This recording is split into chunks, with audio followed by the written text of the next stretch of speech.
quiet, so I assume it's about 2 o'clock. Welcome. I must admit that I'm surprised at the number of you who have come along this afternoon. You're making me very nervous. Heavens only knows how our speakers are feeling. But welcome to this discussion on should the End of Life Choice Act become law. The referendums are certainly creating a lot of interest, and your attendance here this afternoon certainly shows that about the End of Life Act. But before we ask the speakers to present their case, a little bit of housekeeping. Exits. You will note the exit you came in the event, unlike the event of an incident and you have to vacate the building, you're not all going to get out that one. There is an exit in the back, your left-hand corner, the one you came in, and there's also one to the left of this door here. So please take note of those now, so that in the event of an excavation, you know where you're going. Toilets, out the door you came in, the second door you came in, and down the alleyway on your right for those that need that during the afternoon. Telephones. How many of you have got that dreaded mobile phone in your pocket? Please do us a favour and turn it off. Or if it's so essential to you that you have to answer a call during the afternoon, please put it on speaker so we can hear both sides.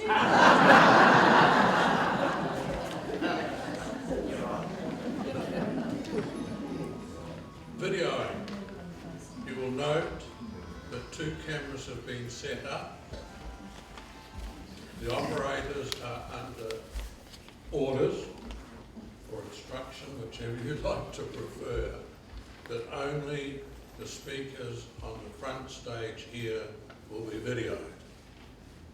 So please do not think that during question time later in the afternoon that your face is going to appear on national TV. It won't. We will only be videoing the 2 teams and the speakers here. Okay? So please do not feel inhibited by those cameras. I think that's it. That's the formalities done. Let's get on with what we're here for. We have 2 teams, or 2 teams I suppose we can call it, because we all like to think we act as teams, to present a case for the Act and a team to present a case against the Act. The for team is led by Dr. Jack Havel, and the against team by the Reverend Heather Major. I'm sorry. I've got it written in front of me too. I'm not going to try and introduce their team, so I'm going to hand over to Heather to introduce her team, who will be followed by Jack, who will introduce his team. Thank you. Heather.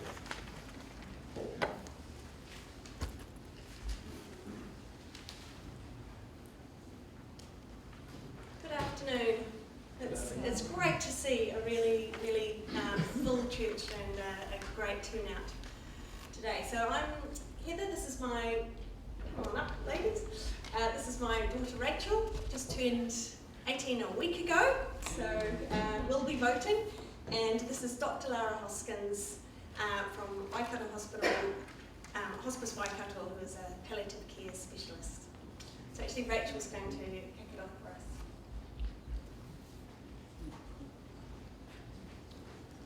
Kia ora koutou. I'm an 18-year-old Year 13 student from Hamilton. My dad had a brain tumour and died at the age of 42. He could have died when I was 1 or 4. He was under hospice and looked like he was dying when I was a baby at 1 and when I was 4, but he didn't die naturally till I was 9, so I knew him. I want to give you 5 reasons to vote no for this act, even if you think there are circumstances where euthanasia is okay. The first is that this act is based on the myth that doctors always get it right when it comes to prognosis. I'm glad the doctors were wrong in my dad's case, but he really was dying at different times in my life. I'm glad euthanasia wasn't available to my dad because he was eligible a lot of the time, and if someone with a terminal illness is vulnerable to feeling a burden to the people around them. In Oregon, 63% of people give the reason of feeling a burden for requesting lethal drugs. For some strange reason, sick parents don't think children are as resilient as we are. My dad had significant disabilities and cancer and damage to his brain from radiotherapy all my life, till he died. But I had a pretty great childhood, all things considered. I loved my dad. I was proud of my dad, and he loved me. He didn't choose to leave me. I'm head girl at my school. In my first speech I said, "Dad, you are not here, but I am here because of you." A lot of that has to do with the way my dad lived and the way he died. Had he suicided or got assistance to die, that would have been his decision, and I would have struggled with that. My second point is that there is no mention of support for the mental health of the person asking or the bereaved, the people left behind in the final act. The doctor is not required to screen the person for depression. It doesn't say that he or she has to offer any support for your mental health. Any at all, even though you went to the doctor hoping to die. Sick parents don't have to tell their children they are going to ask for euthanasia. They don't even have to tell their partner. No one has to tell anyone that they are thinking about premature death. The Act says that people are encouraged to tell their family or a friend, while you are not going to tell the person who wants you to live that you want to die. So the first they know of your decision is that you've died, and they had no chance to try to support you to live and die naturally. That would cause trauma, wouldn't it? Who would look after children who had sick parents that opted for euthanasia and weren't part of the decision? It could cause serious mental health problems and PTSD. ACC, would the Suicide Prevention Office support children whose sick parents assisted death would be deemed okay by society? My third point is the age. 18, my age. We keep hearing teenage brains are out for reconstruction and not fully developed till 25 now. All the parents believe it, so why 18 for the most important decision of your life, to fight to live or to die prematurely? We are too young to know what we can cope with, and we already have heaps of irrational fear in our lives. We are teenagers. If we didn't have to tell our parents we were going to the doctor about euthanasia, we wouldn't. Someone my age being given a lethal dose without parental knowledge, how does that sit with you? My fourth point is no one is checking this right through. If something goes wrong, there is no justice. The key witness is dead. No other witnesses are required at any point in the process. The registrar and review committee cannot verify that any information on a form reflects what really happened. Nobody would be responsible for reviewing all the forms pertaining to a particular case. My fifth point is that politicians said, even to my face, that they would make the Act safe. Not many MPs even turned up to debate it, and I can tell you that it hasn't been made safe. Only the first doctor has to do their best to check you are free from pressure. Your abuser could be out of sight, but in the room with you while you Skype or Zoom the doctor. Your family don't need to know. The people you've left behind won't receive any support. You weren't given enough support to die naturally. That's why we really can't, in good conscience, vote for an irremediable act with irreversible, fatal consequences. So my 5 points are: your prognosis might be wrong, no support for mental health or the people left behind, 18 is too young to know what you can endure, no one is checking this right through, and the final act has not been made safe. Thank you.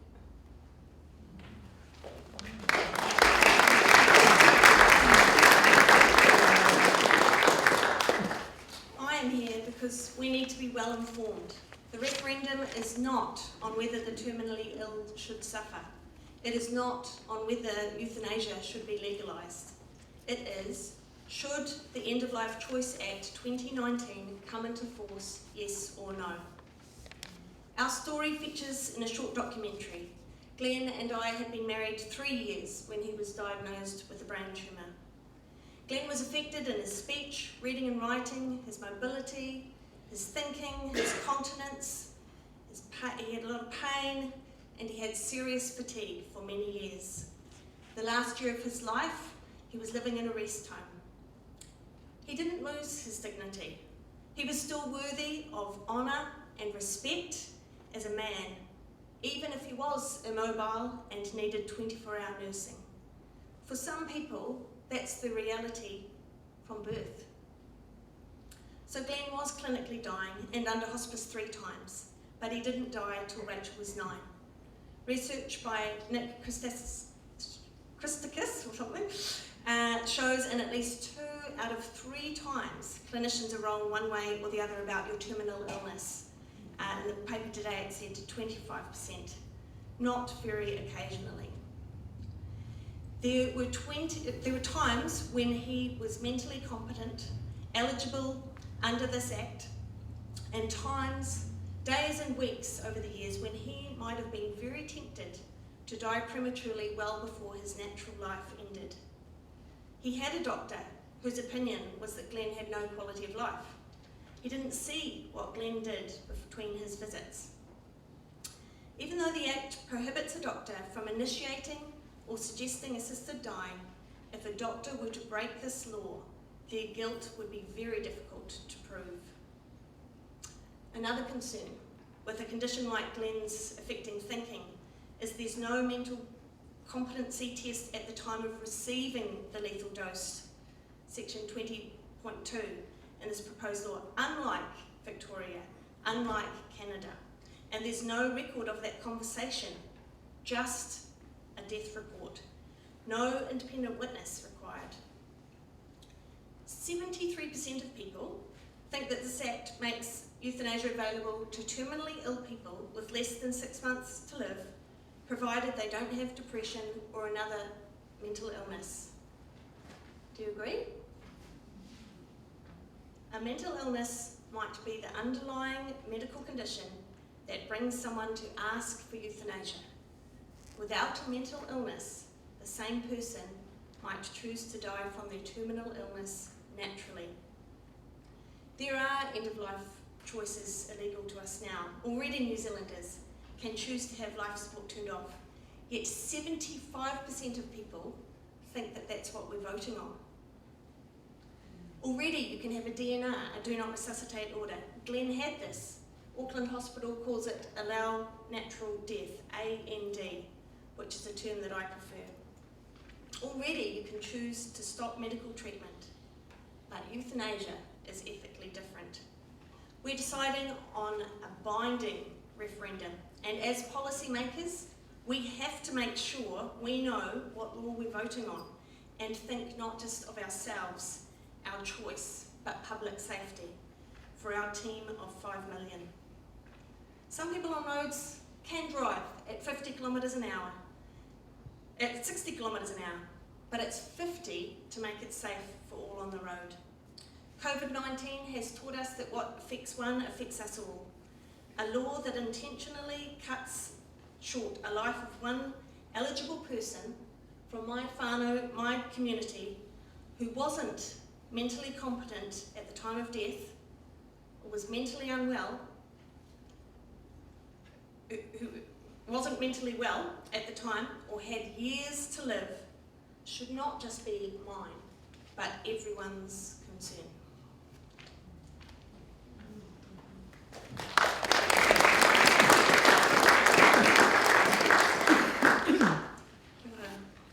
As a palliative care physician, I have the privilege of working with people with terminal illness and their families. I see them in the hospital when they're reeling from news of their diagnosis or information that their treatment's not working. I have the opportunity to visit them in their homes and see them in their natural place and the struggles of their daily lives.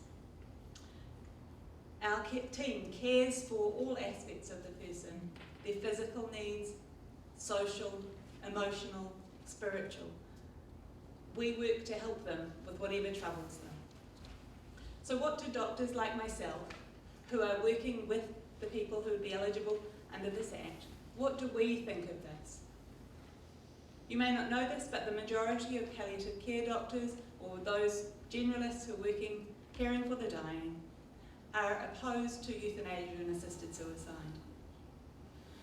We have concerns for the well-being of our population.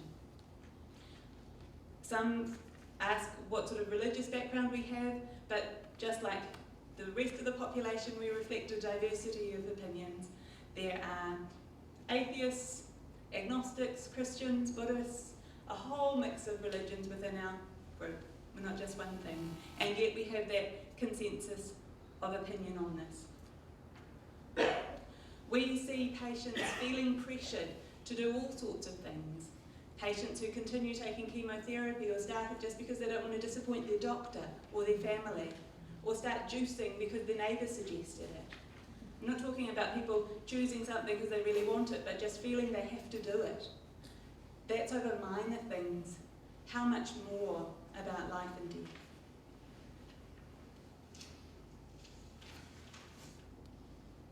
Simply legalising euthanasia and assisted suicide will pressure many of my patients, and they will feel burdened and like they owe it to society to have their life ended early. You might say, that's harsh. I know them, I see their struggles. It is hard, and in this time we need to support them to find ways to help them in those struggles, rather than an easy out, which is not so easy. There's a range from subtle pressure, as I've talked about, that might not even be true pressure, right through to family members do ask our team to kill a person even now so that they can get the money from their inheritance. There's everything in between. So pressure perceived, real or perceived from without, but pressure from within, as we've talked about, mental illness, depression and anxiety are very common within those who have chronic illness. But sadly, lots of doctors, I think that's just a normal reaction to things. And depression is very commonly missed by doctors. And it's treatable. I think of the mentally sickest 3 patients I've seen in the past year, and even though they were in hospital being cared for by health professionals day by day, that illness was missed for a long time. And when they got the treatment that they needed, their mood improved, their desire to live improved. Those could be easily missed, as Rachel's pointed out, in a one-off consultation with a doctor you don't know. Yes, this Act says that if you ask a doctor who knows you and is willing to do it, then they will assess you, but we will find that this is mostly done by doctors who do not know the patient.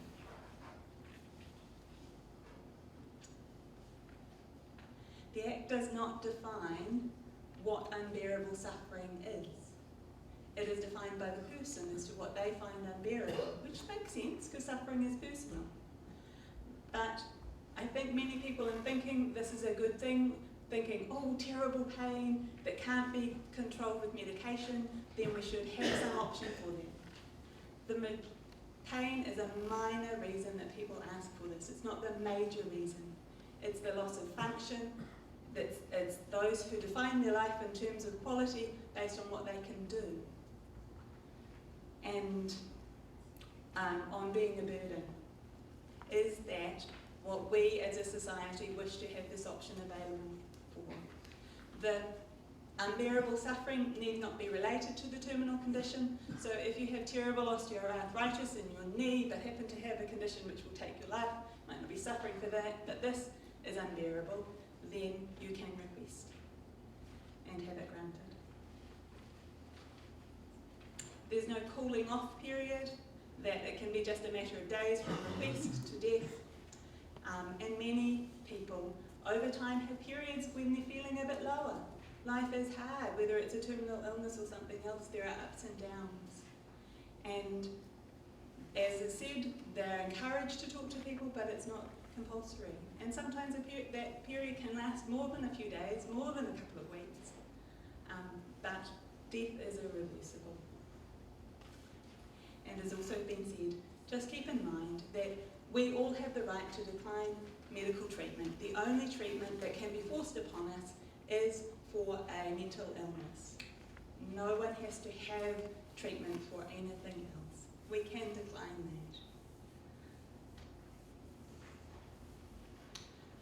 that. And so there will be some of you out there who are opposed to assisted dying for ethical reasons, but for those who are supportive of it in principle, I put it to you that this Act is dangerous and does not contain sufficient safeguards to protect our population, particularly those at greatest risk.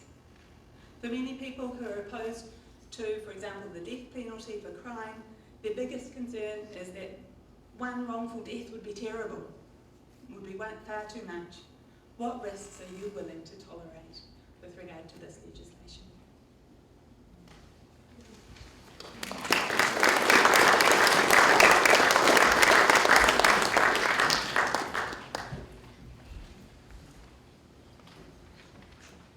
Thank you, Heather and team, for presenting that case against the Act. But as with most things in life, there are always two sides to every story. And we need to hear the two sides to this story. So it's with great pleasure we ask Jack Havel to step forward and introduce his team on the case for the Act.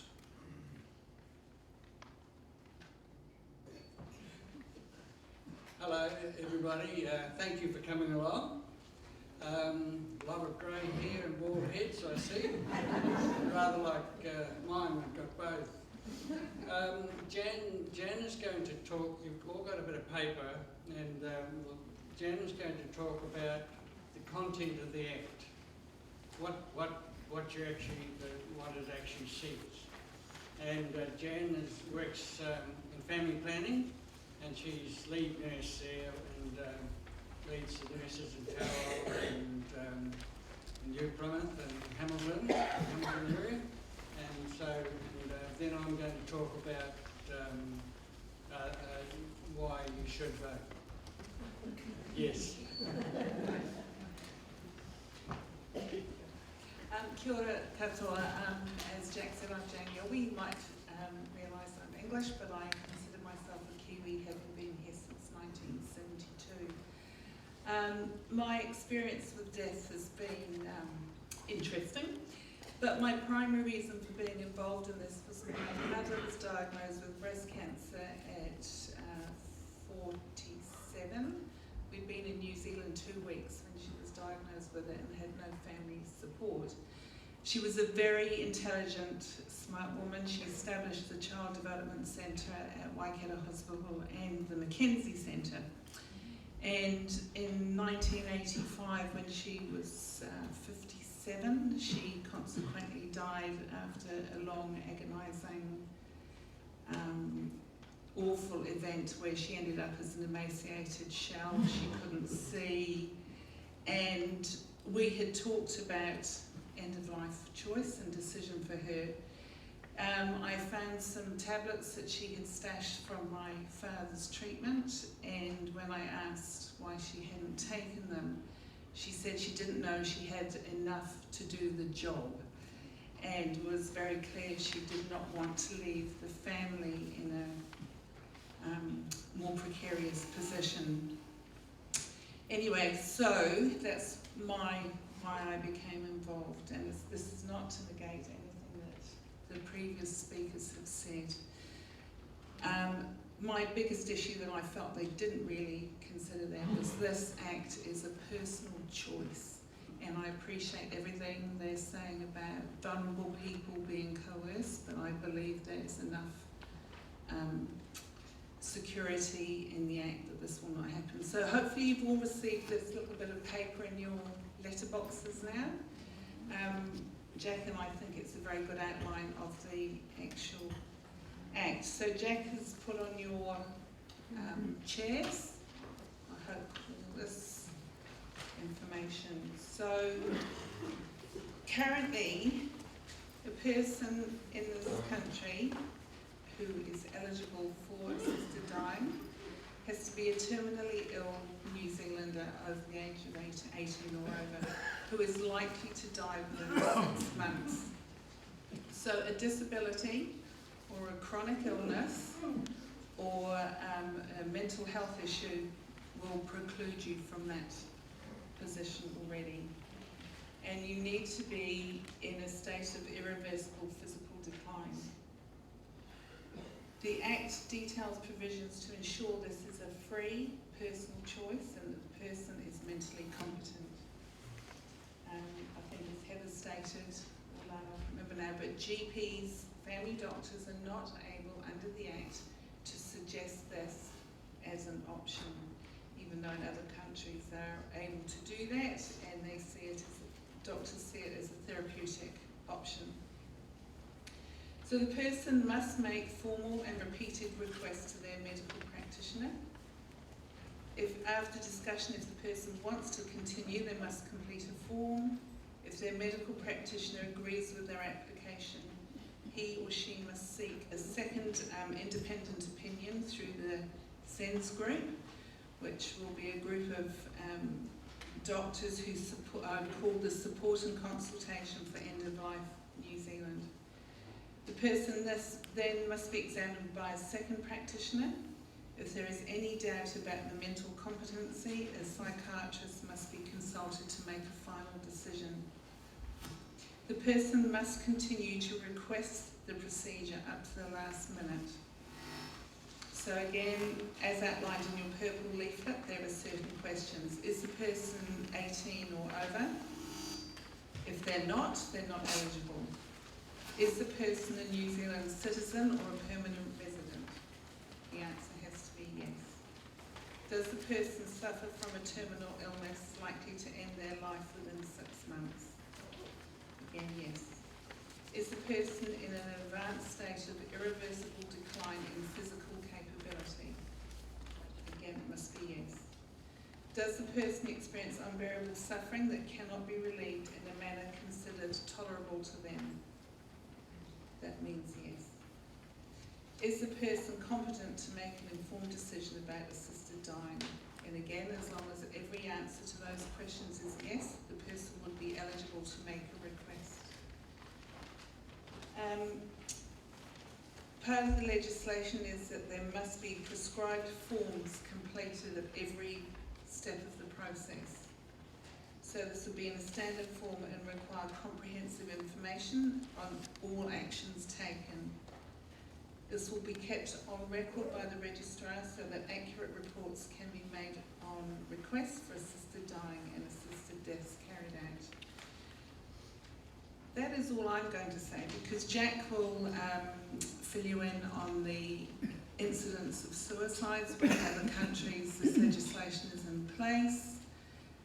And how the numbers have not increased, in fact they've dropped. So I'm going to leave that to Dr. Jack Havel, who has got lots of information at his tip of his fingers. Thank you.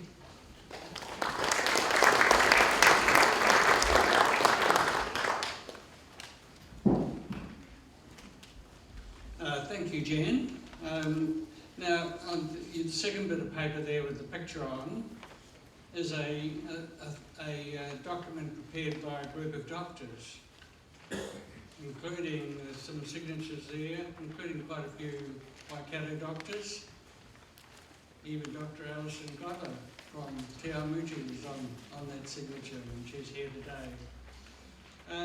So we're a group of, the people who wrote this document were 23 doctors out of a bigger group, and our collective experience has convinced us that assisted dying should be a choice for terminally ill New Zealanders.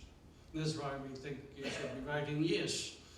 Now, we do not want, the reasons are, we don't want patients to suffer against their wishes at the end of life. Now, we investigated, this is a book which compiles a lot of the submissions to the select committee, health select committee, and in the first 1,000 cases, there were 16,000 altogether, there were about 40 cases who died badly, and some of them were in palliative care.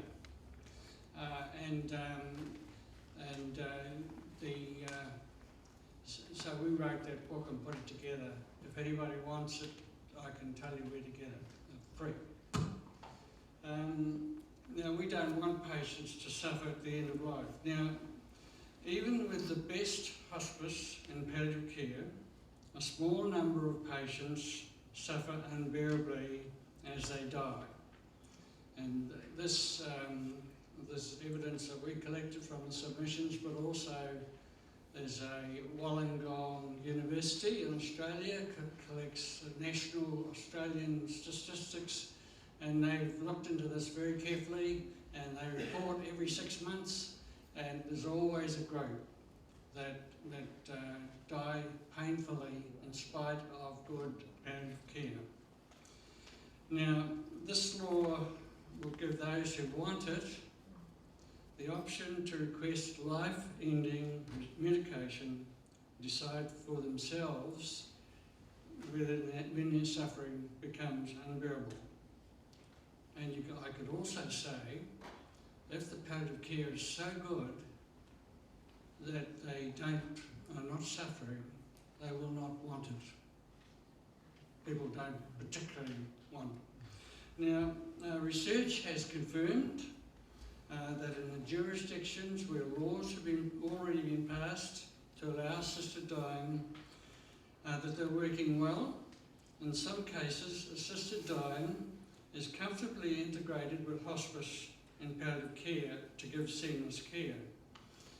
And I get a little bit impatient with with most of our palliative care doctors in the society, the structures they work in, the hospice, New Zealand, etc., in opposing assisted dying, because we know that in other places like Belgium has been fully integrated. In California, there's a lovely report from one of the hospices there, a big hospice, where they've integrated the assisted dying with good palliative care. Now, don't get me wrong, I'm fully in favour of excellent palliative care. I think they need more in hospice care. They need more funding, no question.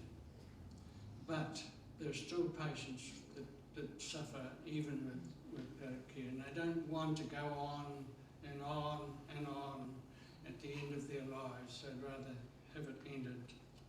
Now, there's no evidence of abuse of the elderly, the disabled, the vulnerable in all these places, and that's been shown in repeated reports. The latest ones have been in Victoria, Australia, and in Western Australia. Trust in doctors is high. People appreciate it when their doctors go along with them. For instance, in the Netherlands and Belgium, which have led the euthanasia movement, if you like, the people who trust their doctors are 88 and 91%, and I guarantee that's higher than New Zealand. Some people talk about encouraging suicide. Well, assisted dying is nothing like the irrational suicide we are faced with. And anyway, there's no place in the world where suicide is greater after legislation was introduced than what it was before legislation was introduced. In places like Belgium, Luxembourg, Switzerland, the suicide rates are actually a lot lower. People talk about suicide rates in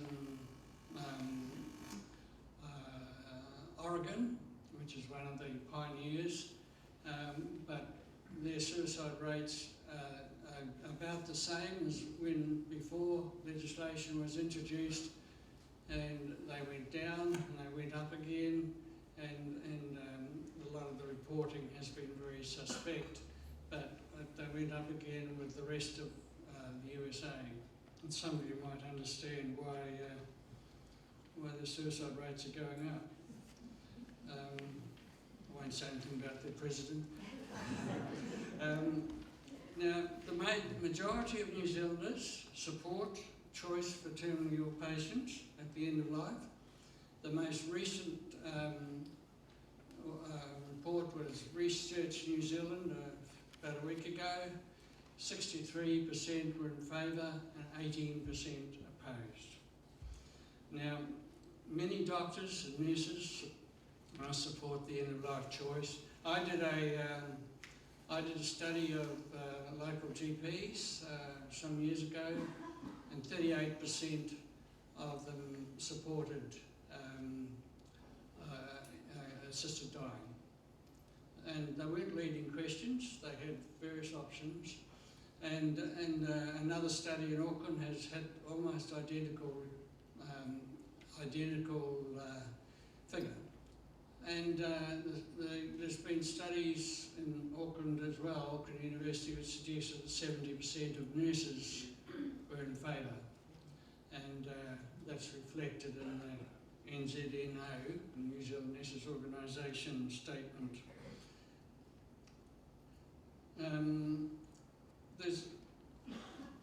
New Zealanders value autonomy increasingly in their medical. There's stuff in medical things which the doctor wouldn't even ask you in the past, but now you have to sign all sorts of forms before you have an operation, etc. And they also get great comfort in having permission from the doctor to have assisted dying if they need it. That gives them great comfort, whether they are going to take it or not. Now, suicide is legal in New Zealand, but a study by Professor John Weaver of 100 years suicides in New Zealand from 1900 to 2000 found that 5 to 10% of those deaths were what he called euthanasia suicide. In other words, they had a whole lot of papers and they knew what they were doing. They were sort of, some people call them rational suicides. And so that's about roughly almost one a week of people because committing suicide because they have a terminal disease. Now, I'm not sure if that's related to the latest suicide figures where somebody's reported that people over 85, their suicide rate's gone up, but it's a possibility.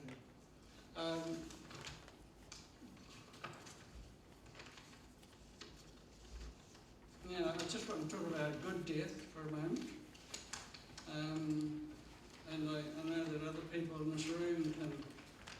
A good death can occur when a terminally ill, mentally competent and badly suffering patient is given medical help to die at their request.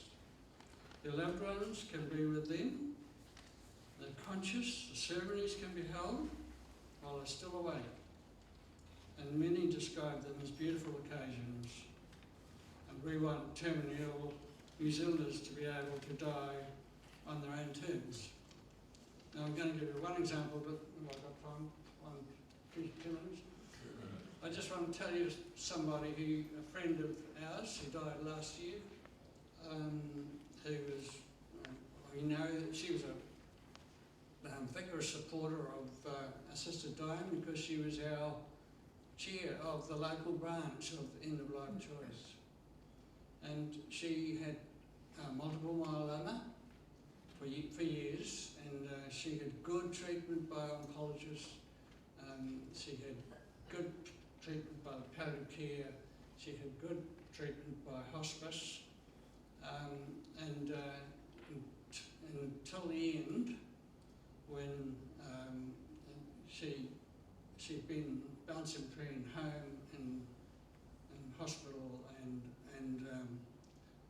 hospice, and then for some reason the local hospice put her in a rest home because she'd gone into hospice for very severe pain, which you get bone pain with this disease, and they'd eventually got on top of it with methadone, all right, but for some reason she couldn't go home, so she went to a new rest home with inexperienced staff, mostly from overseas. That's fine, they were doing their best, and then she was drugged up and not feeling well at all, and fell out of bed several times. She had a bunch of fractures and was admitted to Waikato Hospital where she died.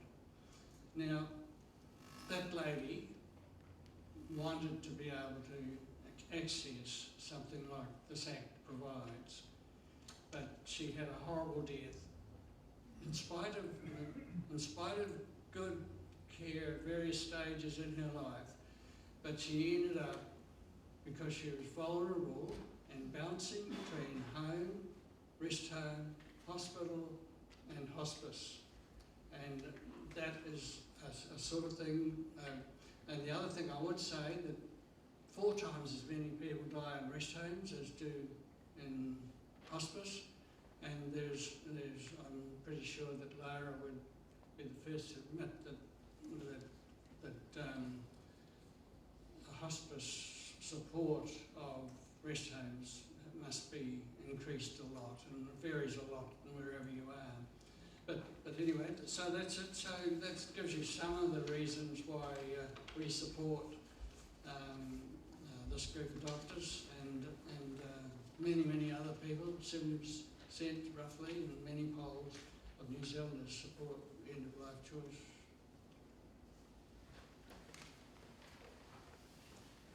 Thank you, teams.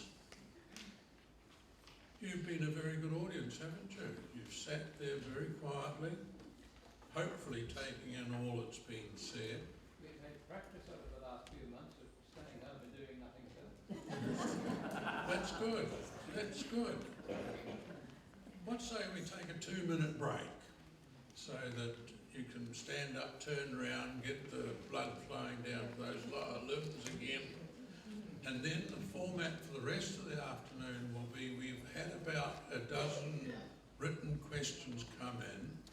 I will read them and each team will answer the question. They have decided amongst themselves, the 2 teams, as to who will answer that particular question. Following that, given time, we might seek a few questions from you on the floor. So that's the format. Have a breather, and in a couple of minutes we'll come back together again and get on with question time. Thank you. Right. Now the gathering comes to a more personal level in question time. Now,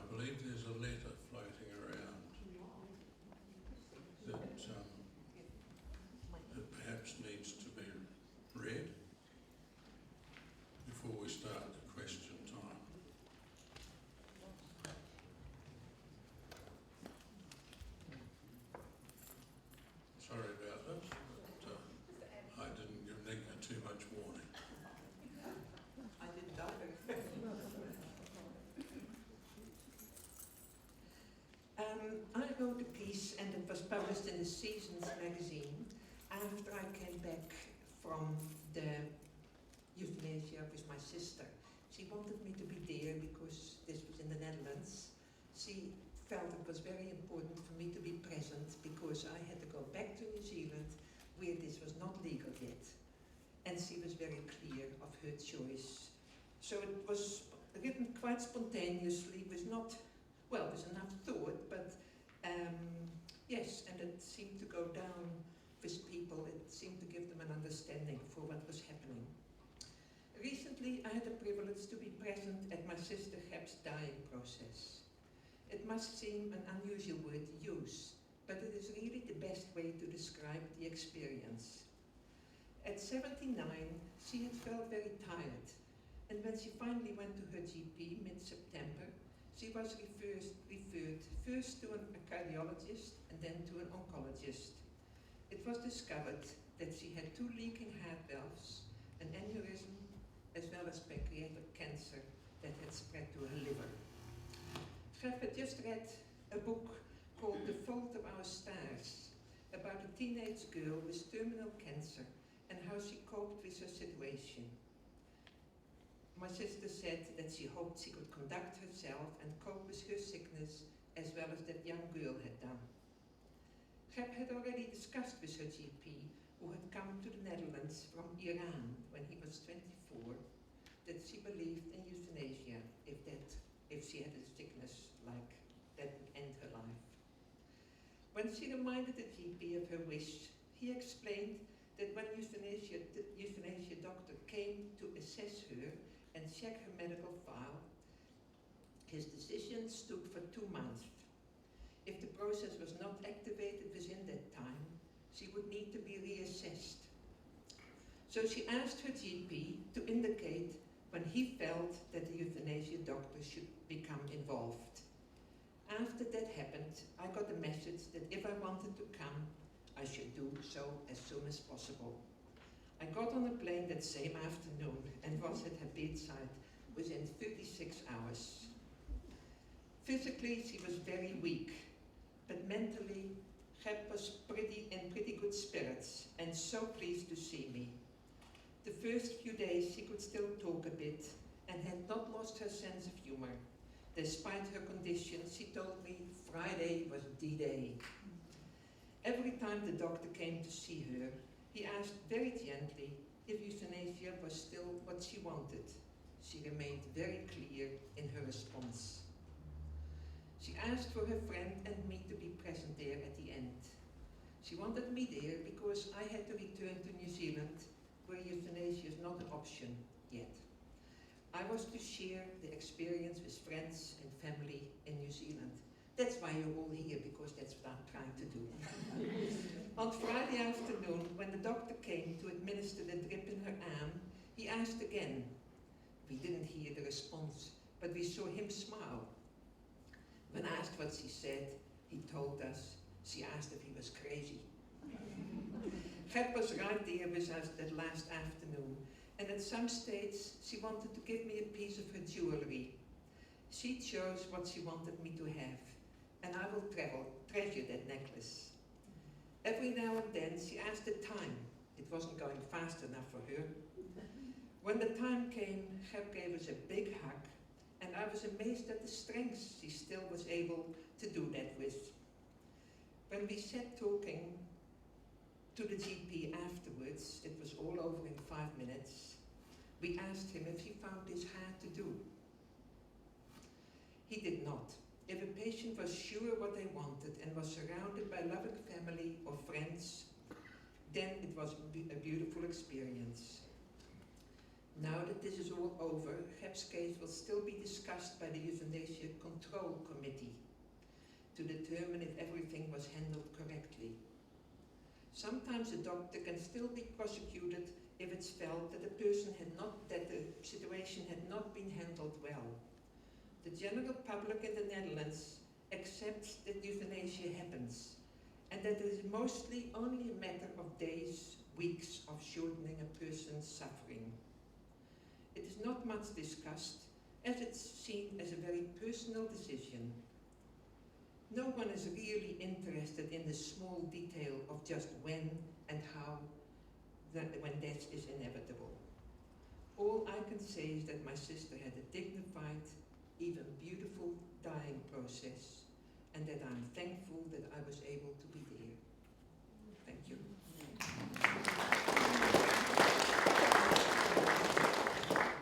Mr. Chairman, I believe that is out of order.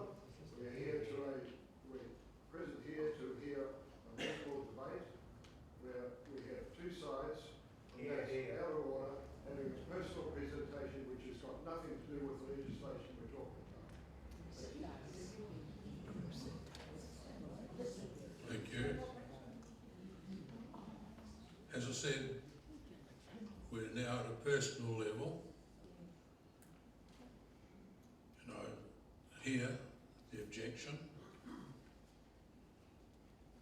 but we're all adult, and we can make up our own mind about the matter.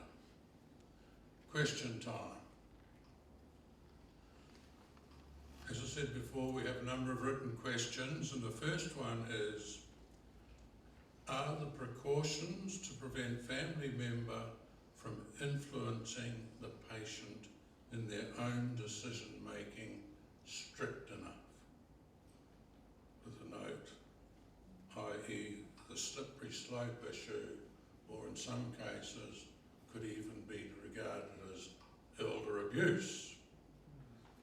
I'm unsure who's going to answer these questions. I'm just going to stand back and let one of either panel make a decision on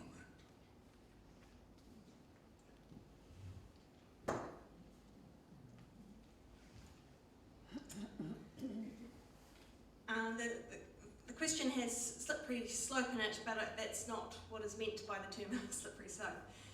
What we're talking about here is abuse, and we have an intolerable amount of elder abuse and relationship abuse in this country.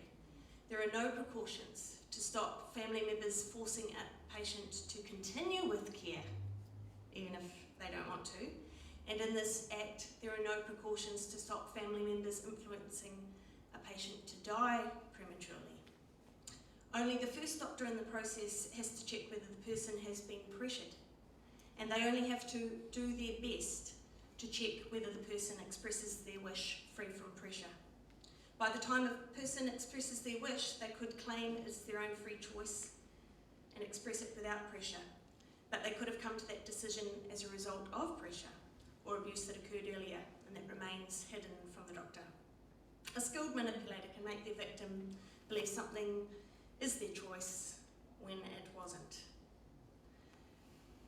The doctor has to check for pressure only by speaking to health professionals who are in regular contact with the person and family members approved by the person. Well, as you picked up, Rachel and I would not be family that Glenn could come to because we wouldn't support him in that decision, you know. So why would he come to us? So a victim who feels ashamed about being abused is likely to refuse permission for the doctor to speak to their abuser in that case as well. And if the doctor gets to speak to family members who all want the person to die early so they could get their inheritance, well, none of them may admit that the person was being pressured.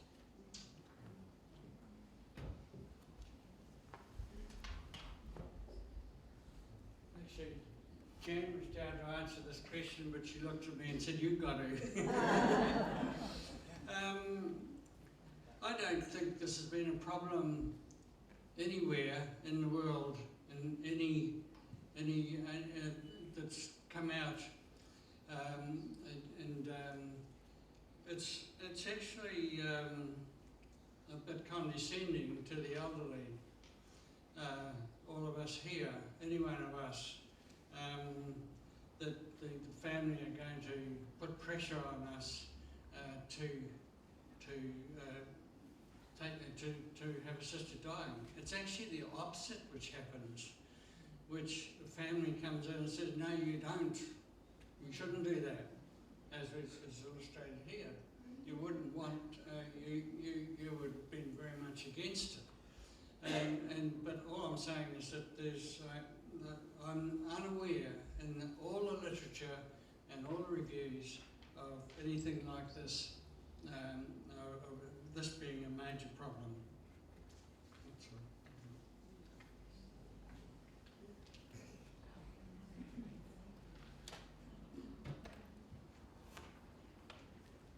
Thank you, teams. Second question. Why the difference between a severely sick and dying person who is forced to go to the bitter end, or a sick animal where the SPCA would step in and force the owner to end the suffering or be prosecuted?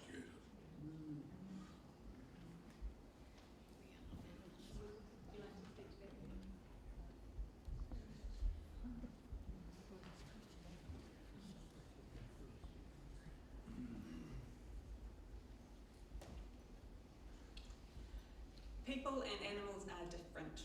My dogs sleep in a kennel outside. I care for them very much, but we need to care for people in a different way, and we do. We have public hospitals set up for the care of people.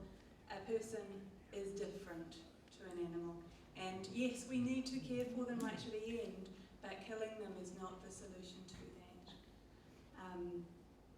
There are people with difficult to control symptoms, but the solution is to help them and assist them and not to end their lives.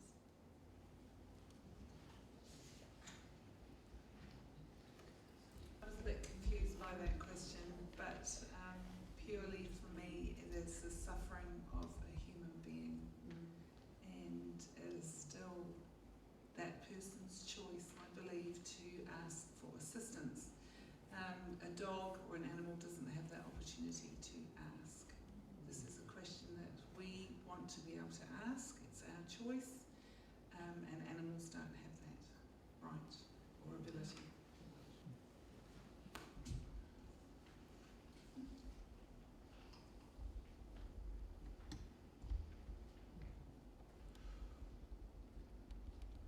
Mechanics of the operation. What happens if your doctor does not believe in euthanasia?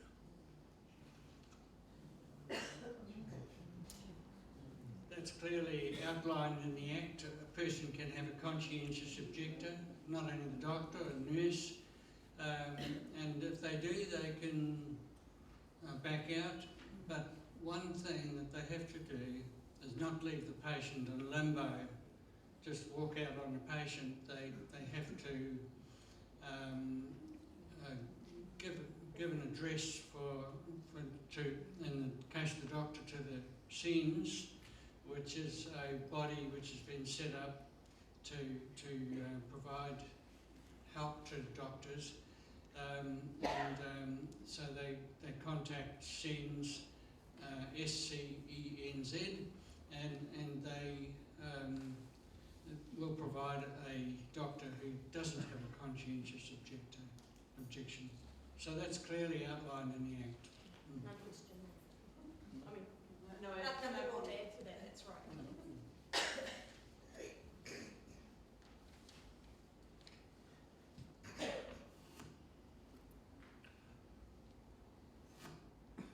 Money must come into it somewhere. Next question is about money. What about the cost of the final injection? And the writer goes on to say, I hear that the injection costs $7,000. Who pays for that?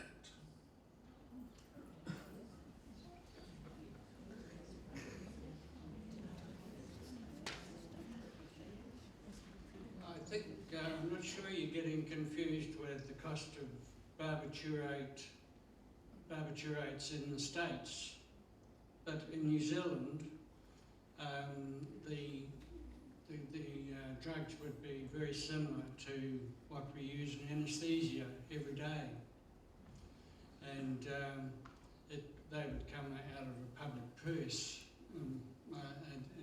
Anyway, but it wouldn't be anything like that. It might be a few hundred or something like that. But in the States, there's some companies making a lot of money out of providing the barbiturates, rather like our vets use here for animals, at very high expense. I'm not aware of the exact cost, and it probably is, as Jack said, with regard to cost, but in terms of the overall cost of the health system, that the care of those with terminal illness does add up. And so in the US, there are examples where a patient has received a letter. I know that the US is very different to here, it's not the same, but receiving a letter from their insurance company saying your chemotherapy is not funded, but in the same letter, assisted dying is. And the pressure that comes with that, this costs a lot more than this option. The taxpayers. The taxpayer.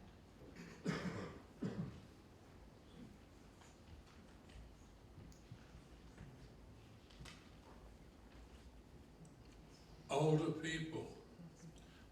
people in particular often go along with things because they don't want to be a bother. What are the safeguards against their following this line of thinking in regarding to ending their life?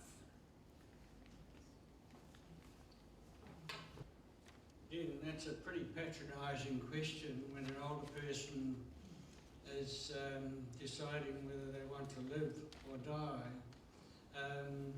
But there's plenty of safeguards. It's a complicated process to go through the end of life choice as per in the Act. For instance, let me read a few things. The doctor, once the patient asks the doctor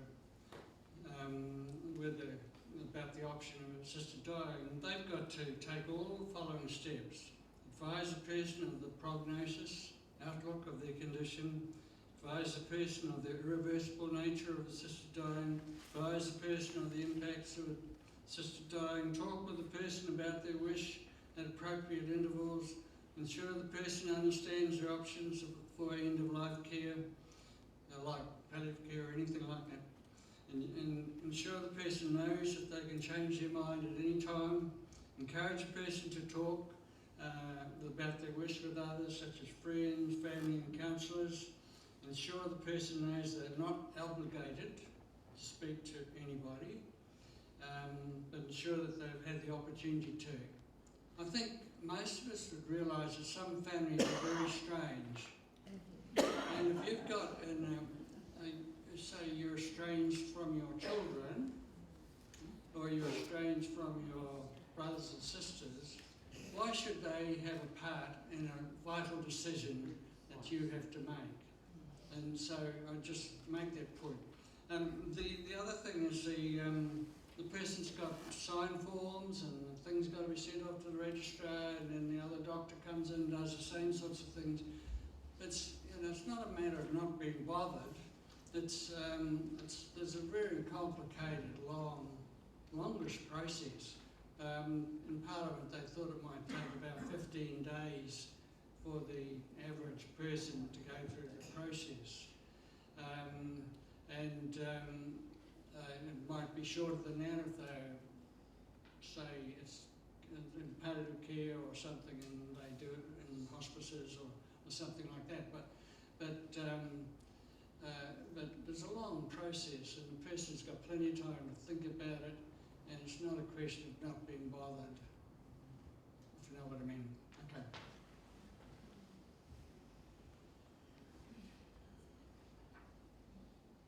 The Herald today says there's no such provision for a cool-down period, so it could be just a matter of days before someone dies. There are no safeguards really. Feeling you're a bother to people around you is one of the main reasons that people opt for euthanasia, assisted dying. In 2019, 59% of those in Oregon who had an assisted dying death ticked that they requested their lethal prescription, at least in part because they were concerned about being a burden. Intolerable suffering can be psychological, nothing to do with the disease itself, but relationships.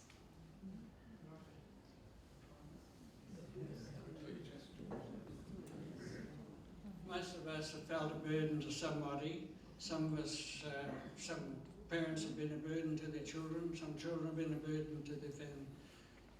All I'm saying is that where a person, say you're really sick and lots of pain and vomiting and whatever, and laying there in a sickness bed and your relatives looking after you, why shouldn't you feel a burden? And that is part of the suffering.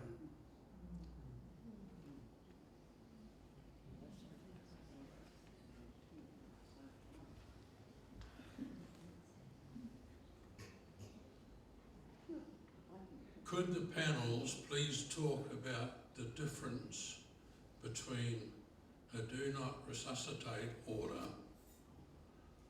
or allow natural death order and the end of life decision?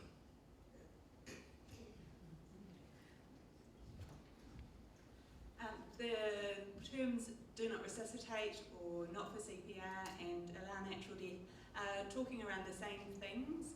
The use of allow natural death was because the do not resuscitate is really no, but in terms of allow natural death, this is a natural process, and it's just reframing it. Instead of, we don't say these are things you can't have as treatment, we say these are the things that are appropriate for you, and so to reframe it in that way. So any person, any adult, when they can make it clear to their healthcare providers that they do not wish to be resuscitated, and that must be respected. You don't have to have a terminal illness to make that request, and that is binding.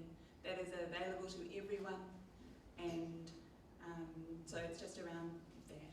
And resuscitation is a wide spectrum, but usually those do not resuscitate orders are around cardiopulmonary resuscitation, CPR, but again, as I said, every mentally competent person can decline medical treatment, the whole spectrum. You can say, I do not want antibiotics, I do not want this, I do not want that.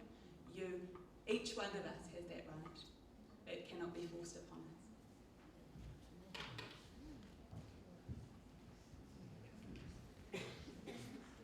Yep, that's right. If you go into hospital, probably you'll be somebody will come around and ask you, do you want to be resuscitated if you have a cardiac arrest? So, yeah. But I just want to talk about removing life support and allowing a natural death. The difference between that and assisted dying, where the doctor actually gives something. The Canadian Supreme Court, 9 judges, and unanimous, when they were framing what should happen in Canada some years ago, they discussed this whole issue. And removing life support is, say, a patient's on a respirator and you take it off, or they're on cardiopulmonary bypass in the ICU, and you stop it because the heart won't pump properly ever, and you try and try and try. And so there's various and they thought ethically that sort of decision where you remove life support, knowing that the patient's going to die shortly because you've done something, is no different ethically from assisted dying given by the doctor.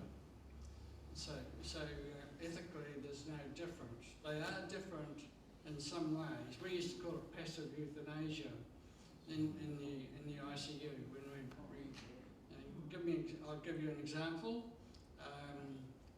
A person was resuscitated in the ward because they couldn't breathe. They blocked off, and they had a tube down, put down, or somebody managed to get it down. Comes to the ICU, and it's obvious that they had a huge thyroid tumour. So in ICU, we talk to the oncologists, the experts in tumours, and can you do anything about this? And they said, no, we can't do anything about it. And so what do? Leave her on the respirator or while a tumour grows for yonks, or do we take the tube out and let her die? So we took the tube out and let her die, knowing that she wouldn't be able to breathe and would die shortly after. Now, we did something which caused the death, and that's what doctors do when they assisted dying. So that's the reasoning behind the Supreme Court. So not everybody would agree with me, even in intensive care, about that, but that's one of the things I've thought about quite a lot. And you can have other situations where, say, a person's on dialysis for renal failure, and they decide that they don't want it anymore because their life quality is really bad, and then maybe a week or two down the track they'll die. So there's a whole lot of nuances mixed in with all of that.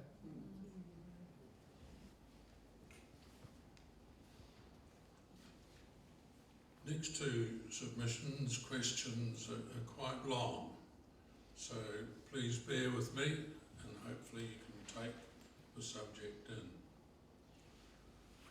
I endorse the right of a person to have legal freedom of choice for the manner and time of their death. To make an informed decision, one must have all four prescribed abilities: to understand, to remember, to weigh up decisions, and to communicate. I am concerned by the limitation of only having physical decline, not inclusive of those suffering significant and ongoing mental illness or decline. An Alzheimer patient cannot remember or communicate and is finally unable to swallow food or liquid. I suggest that early in the onset of sickness, when the patient can still understand and communicate, written and legal permission is given to their power of attorney to activate their request. Time of application should be agreed by lawyer and/or doctor. Many people do not have a life, but are just alive.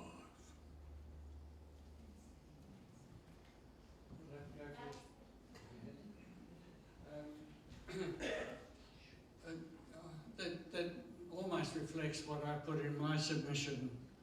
I agree with that because I think that many people are worried about dementia more than cancer, in a way.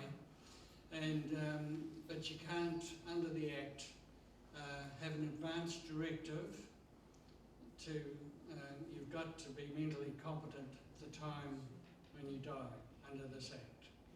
So that is quite restrictive, much more restrictive than in Belgium or in the Netherlands, for instance, and more restrictive than in Canada as well. Advance directive could be done. It would need to be done really well.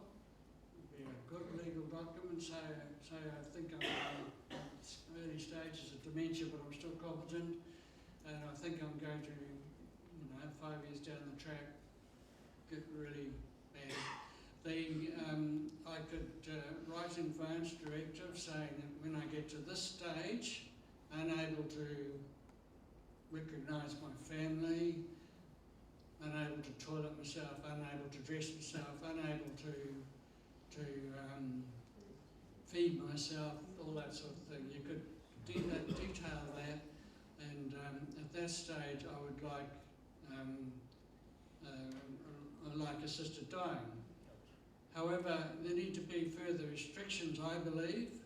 I think in those sorts of cases, because they're so long and drawn out, the family need to be involved, and one of the submitters from a lawyer, he was suggesting the family court be involved for that sort of decision, because there's a lot more room for abuse in where the patient themselves are not able to make the decision at the time, even though they might have done it a long time before. In the Netherlands, there's been a recent case where, similar to what's described here, and the review committee decided that the doctors had acted improperly because during the procedure the patient seemed to be resisting under the sedation, and they referred them to the courts, which is part of their system. The Supreme Court said no, they did not do wrong, because this person had extended conversations about this in the past and written things down and said that that's what she wanted. And so there's a lot of nuances and all that, but it does make sense to me.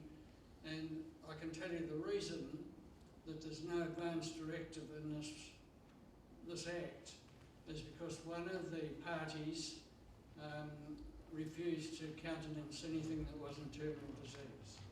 I can tell you the reason you're having a referendum on this is because one of the parties, Winston Peters and his party, said you have to have a referendum or we won't support it. So there's all sorts of political things that are going on. Yeah, so there's no advance directive in the Act that we're voting on, but just remember what we said.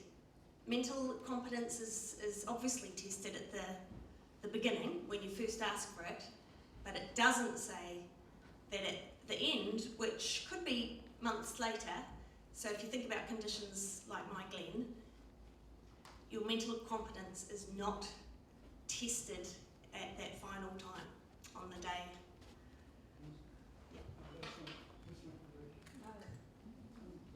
I don't think that's correct. At the time of assisted dying, the person has to be mentally competent under the Act. Sure. Yeah? Sure. Well, I've got the Act there if you want it, but Yeah, I've got it. it's there. The person has to be mentally competent. The doctor has to ask them whether they want to go on with the procedure.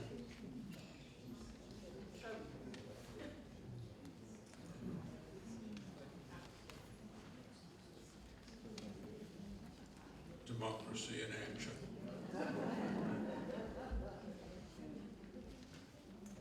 The last of the pre-meeting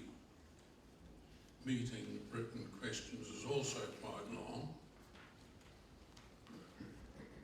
I have a grandson who is about to graduate as a doctor.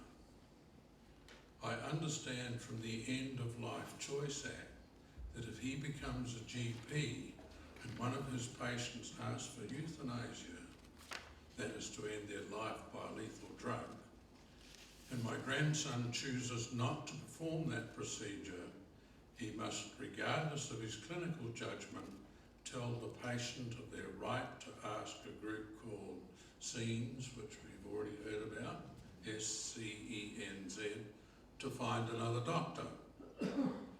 This group will consist of a person who doesn't know the patient and the patient's psychological history.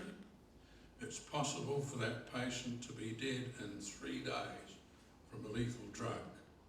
And if the patient is denied because they don't meet the criteria, there is nothing in place in the Act to support that patient and the impact that the decision has on them. Could you please comment? That's a very involved statement with lots of aspects to it. First, I'll just start with the end there. There's nothing in place in the Act to support the patient and the impact that the decision has on them. So if he's turned down as ineligible, basically your grandson, if he's the GP, and his usual carers would be responsible for his ongoing care. So you don't need to have anything in the Act. Nothing's changed. He would just have the ongoing care. Now, I'm presuming that your grandson is a conscientious objector. Now, if the patient doesn't have terminal disease, your grandson could just say, well, you don't have terminal disease, therefore you're not eligible, and take it from there. But if the patient does have terminal disease and refers the patient to another doctor from SENS and then a second doctor, those doctors both come down, examine the patient, talk to the patient, talk to his carers, review his clinical notes, so they do know a lot about the patient. It's not as though they're going to be ignorant about the patient, and they would also know the psychological history. Now, if the patient had mental disease which made him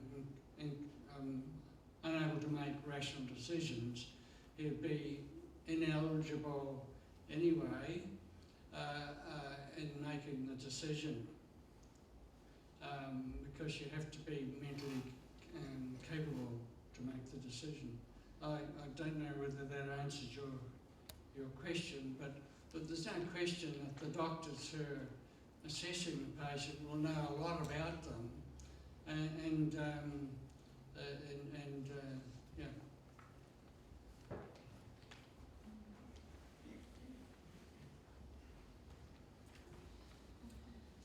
The Act says that any doctor who's asked by their patient is to respond to it unless they have a conscientious objection. So this doesn't just relate to GPs. If you're an anaesthetist and your patient asks you for it, it is true that you do need to consult, but the medical records are not always as accurate or as fulsome as one might hope. And even with our systems of increasingly electronically linked up, there are vital bits of information that may be in one place but not the other, and it is not always possible to consult all those locations, nor is it made clear how many different places of information you have to consult with. So yes, it may be just a matter of days from request to death. It may well be slightly longer than 3 days, but it's still a matter of days. And yes, this person won't know them personally necessarily if there's conscientious objection.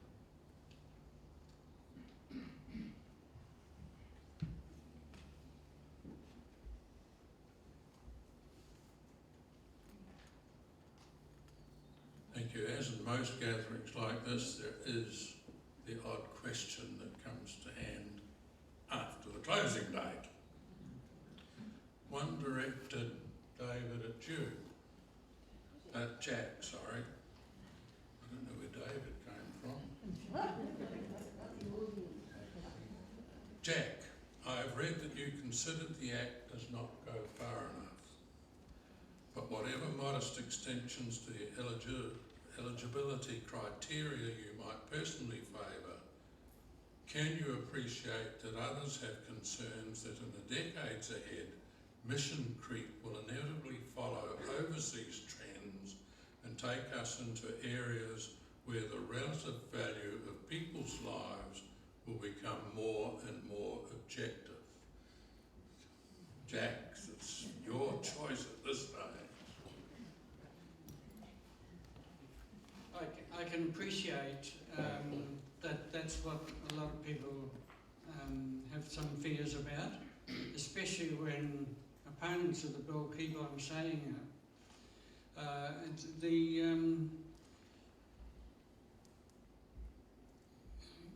The thing about the so-called mission creep is what we call the slippery slope. In other words, it's different from vulnerability. The slippery slope is what some people talk about when down the track legislation changes and you're allowed to have something more. So if this Act is reviewed in, I think it's got to be reviewed 5 years or 3 years or something like that, like most acts, they've got to be reviewed, and any amendments to the act made, and like happened in Belgium, they made an amendment to their law which allowed people who are under 18 to have assisted dying. So that can happen, but we've got to allow that because that is a considered change in the law. Now, we may fear that it may go against our ethics and things like that, but that's the way we operate in a democracy, and the same debate will be going to and from, and eventually the majority will decide what is correct. So I can understand the fears, but if I could just go back a little bit, they had the same fears about women getting the vote in New Zealand. And there were some really nasty things said by the men about women. They said they should be in the house looking after the children, they shouldn't have the vote. And the same fears with abolition of slavery. The same fears, of course, have been around abortion law.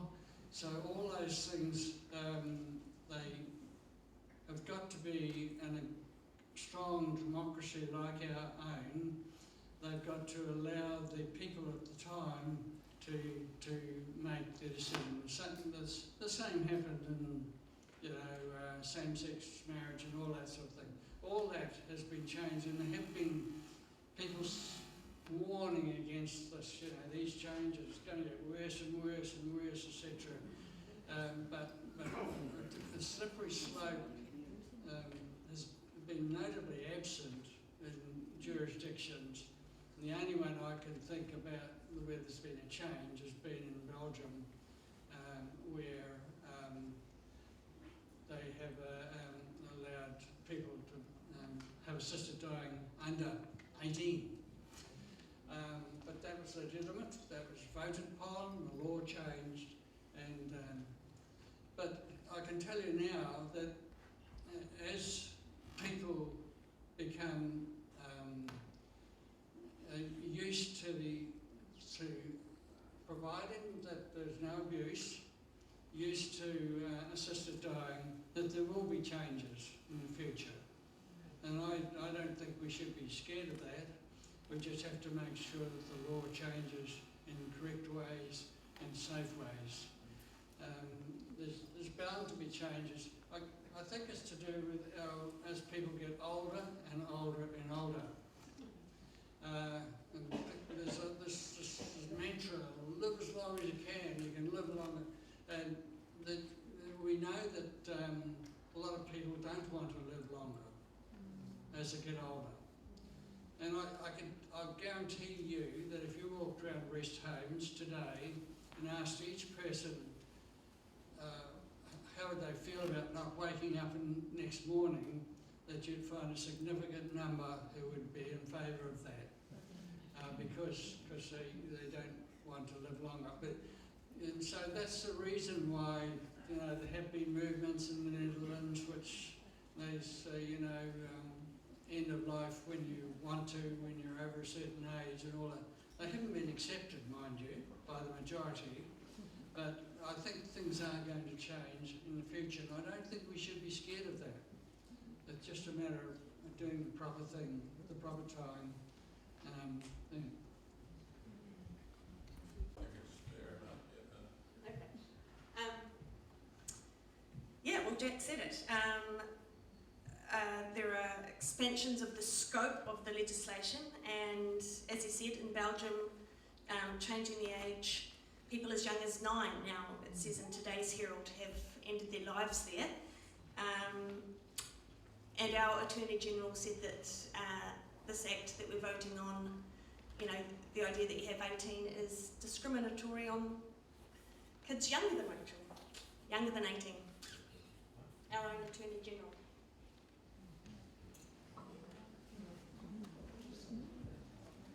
I just thought I'd show you that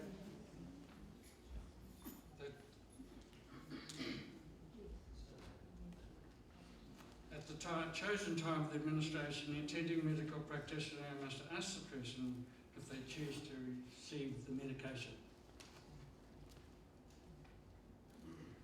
Yeah. That's what you were debating, wasn't it? No.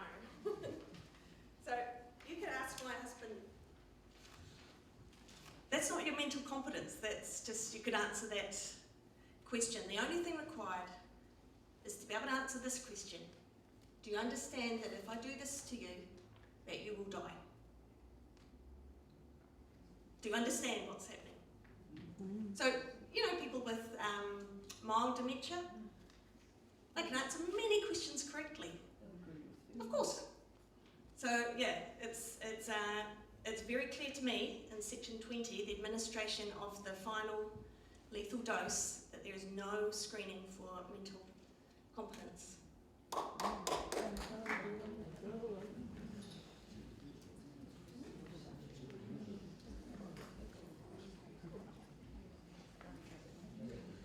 Don't envy those in Parliament trying to make sense and interpretation of the English language in making laws. A fine example. One last question that was handed to me. So once again, teams, we're on the hoof. I note that New Zealand Medical Association opposed the End of Life Choice Bill, and 1,000 doctors signed a petition opposing the bill. Does this not indicate that there are serious concerns over this bill? Yes. Do you know how many doctors in New Zealand? 16,000. And Euthanasia Free were able to get 1,500 of them to sign a form against. There's been my survey of GPs, and there's been a survey by the Auckland Philip and Malpass group research, and suggested that at least 38% of doctors are in favour. They're almost identical figures. So the Medical Association, I should add, out of those 16,000 doctors, it has 4,000 members, and it has, in spite of encouragement from people like myself, has not ever conducted a proper poll. What they do is, of their doctors, of even the few that they've got,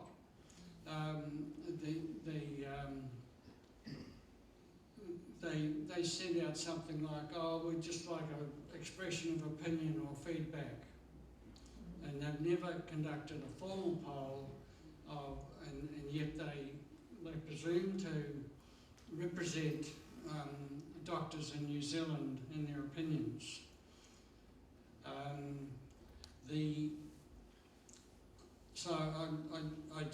Most people discount what the Medical Association stands for in this regard. But I think it reflects a lot of ethics change, you know. In the early days, you know, for instance, in living memory of some of the members of the Doctors group, including my own, I guess, is that they opposed contraceptives. No, that was unethical. And I remember as a student, you know, the doctor, somebody came along for contraceptives and they said, oh, I just don't believe in that.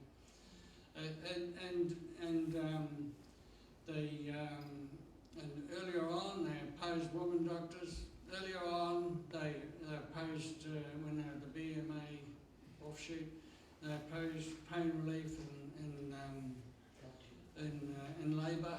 And so what I'm saying is that there's a whole lot of things that people can grasp on and hold ethics. And what's more, when they made their submission, they made a lot of wrong statements, which were captured by a small group of people in their ethical committee. I'll just say it, leave it at that. Well, I think that brings us to the end of the written questions. So I feel that we should ask the floor if they or you have a question that you would like to direct at the panels. This question was partly answered in the second last question. I've been considering how history has shown us that laws that come into being in New Zealand become a platform for further amendments. And here today, as I look around, and I'm one of them, by majority we're mainly an old group of people. So we're looking at it from our perspective of perhaps the end of our lives. People who have lived our lives fully and completely. But if we look at our abortion laws or where they've gone from the initial abortion laws we had and to the very radical abortion laws that we have now, and we consider this legislation before us and realise that there will be amendments, I wonder how the disabled feel and how the more vulnerable amongst us would feel about what could happen in the future with this law that's before us in this referendum today.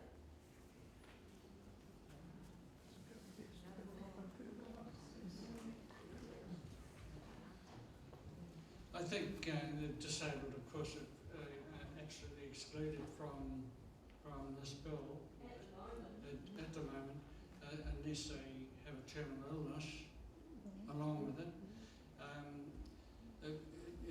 The disabled have been captured a little bit by a movement called Not Dead Yet, Aotearoa, and also the Disability Commissioner, Teresa, I forget her name, and she's been, for some reason, been violently opposed to this bill too. I think the disabled, because they have been discriminated against for years and years and years, have every reason to be worried about things changing like this. But having said that, where the bills are less restrictive, there's been no abuse of the disabled anywhere in all the jurisdictions which have been legalised. And I don't think the disabled should be patronised. One of our members is Patston, and Philip Patston, he's got very severe cerebral palsy. His belief is that the disabled should have the same rights as able-bodied people, and that's assumed they're not mentally disabled and able to make decisions, rational decisions, and they should have the same rights as other people. And in a way, the discrimination against the disabled and the people who are going on about the disabled are actually devaluing their abilities to make decisions. But that's I'm just repeating what the arguments are.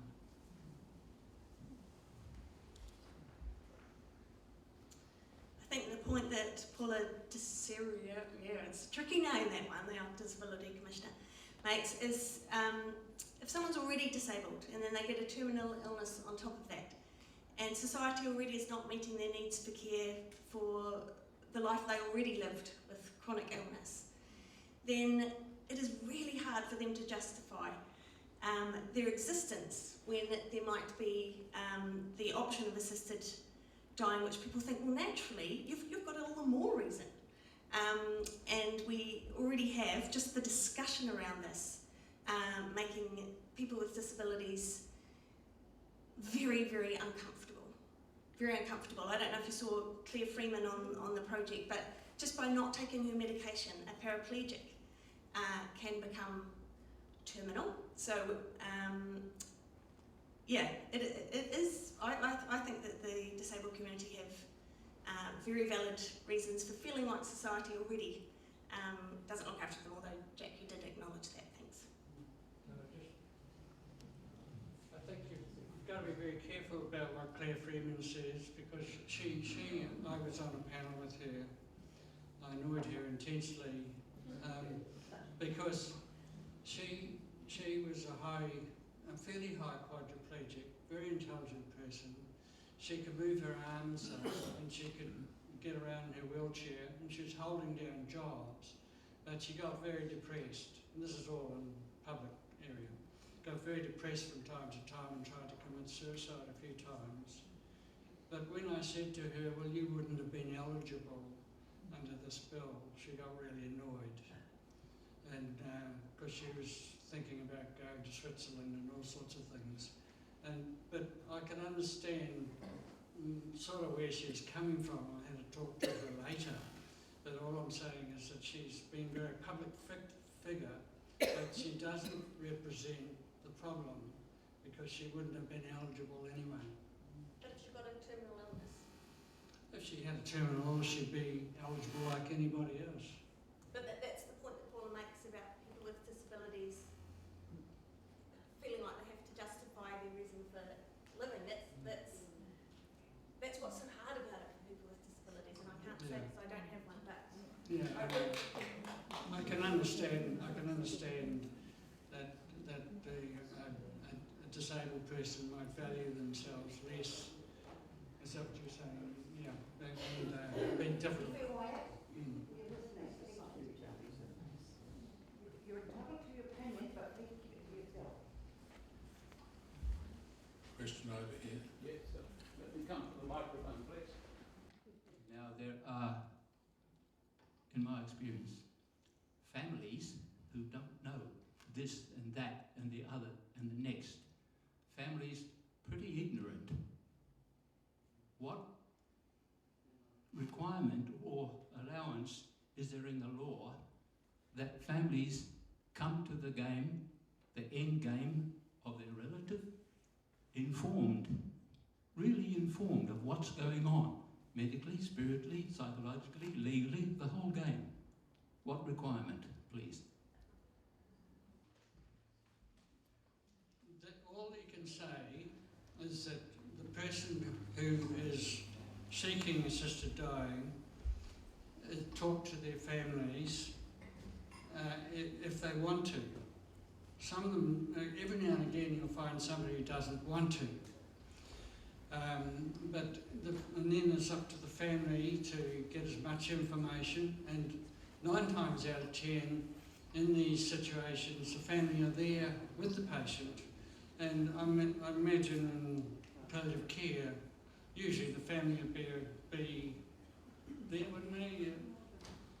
And they would know what was going on. And it's the same with assisted dying. And that's why, one reason why the family have often been suffering a lot too. And they can say a lovely goodbye to their relative having an easy death. So I think, but all the Act says is that the patient's got a right to inform their family and consult their family, and in a good family they will. And for instance, we talk about this with whānau and Maori whānau, and basically, in a way, when you die in hospital, often the whānau hasn't had a decent chance to be with the patient as they die. And where it's all planned, and the patient is talking to their whānau, and they can all decide together what they want to do, and the patient can take the advice if they want to, and then they can make a decision. So, in a way, assisted dying gives a lot more opportunity for the family to gather around and discuss it all, because they know it's going to happen on a certain time, a certain date, they know how it's going to happen, and they can have a church service or something else or whatever. And so that's one of the advantages of a good assisted dying, that the patient's awake and able to talk to the family. Whereas in drawn out illness, often patients have a lot of pain or suffering or nausea, and they have a lot of drugs and things, and they can get more and more sedated and whatever. And that may be fine for most people, but for some people it's not. Thank you. You've stolen my thunder. So I can't add to that. But before we close, I think we should give each side against and for a 5-minute summary. So who's going first? Heather, Jack? I'm delegating to that. You're delegating. We're getting close.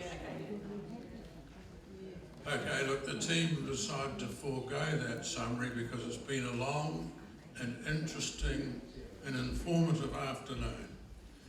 I think you people deserve a clap for the way you've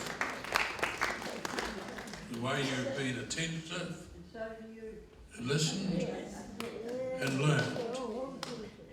But most of all, I think we owe our speakers a very hearty vote of thanks.